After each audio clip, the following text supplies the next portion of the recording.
Nagadobo ako ng isang buong manok. So, pag hindi maubos, hindi naman talaga maubos sa isang kainan. Kasi ako lang naman kakain.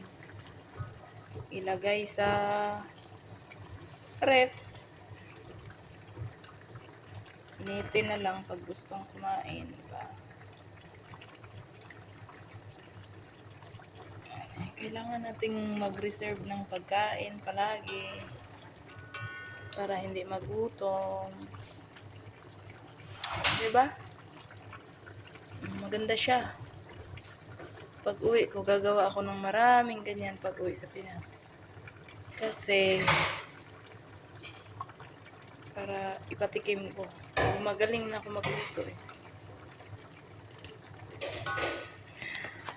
O, diba, mamaya. Talagang nag-try na yan. Papakita ko.